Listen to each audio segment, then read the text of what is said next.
a mirage sold as a panacea for the unorganized sector, The Hindu. In an interview with The Hindu in October this year, the Union Labour Minister claimed that the 4 labour codes would generate employment and secure the basic rights of the workers.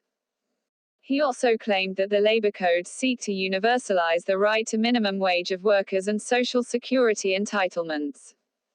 These appear to be extremely positive steps from the perspective of all workers. Why, then, have the labour codes not been universally welcomed by workers and their organizations, with even the Bharatiya Janata Party-affiliated Bharatiya Mazdoor Sangh opposing the codes?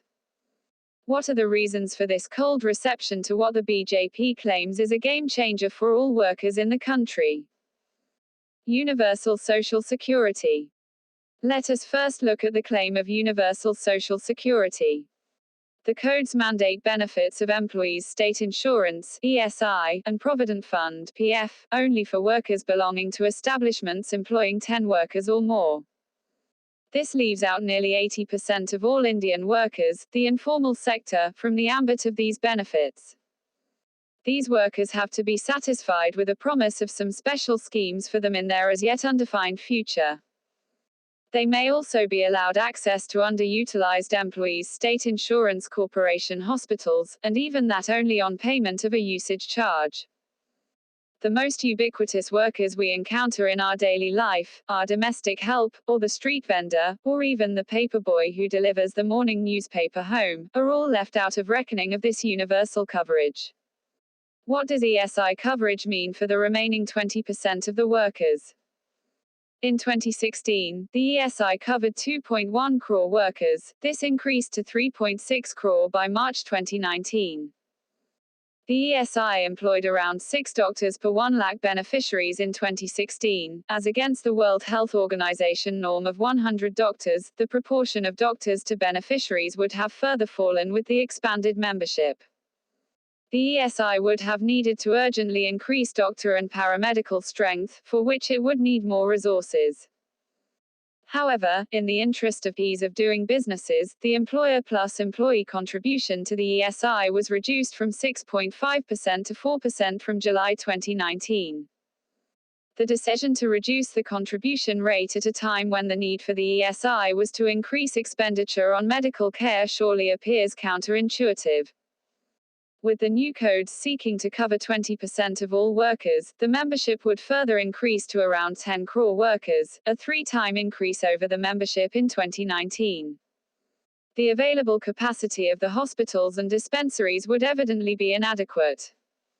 The hope of underutilized hospitals being made available to the informal sector is mere populist kite flying.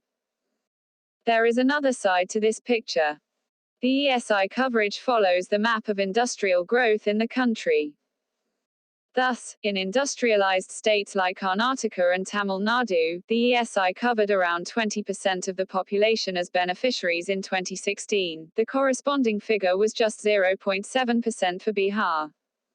Surely the possibility of scaling up coverage is a remote possibility in Bihar, given the very low base at present.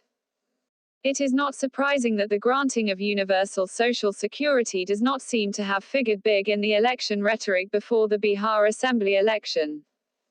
The political promises there are more basic, to provide jobs rather than job regulation. While introducing the new codes, the government also did away with a number of existing cess-based welfare schemes.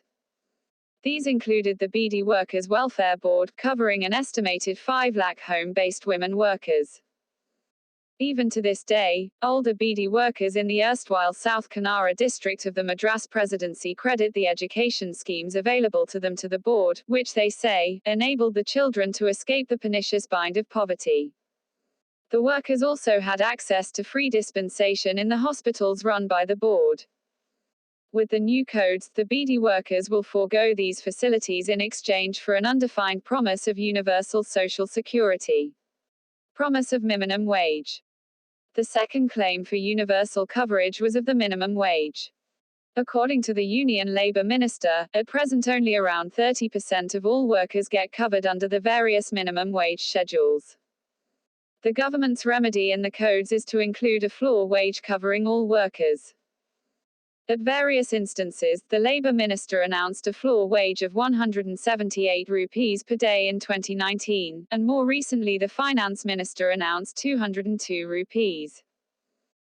This is only a little more than half the 375 rupees per day recommended by the Labour Ministry's Expert Committee on Wage in 2019, and also lower than the poverty line family expenditure estimated by the government-appointed Rangarajan Committee in 2011, corrected for inflation.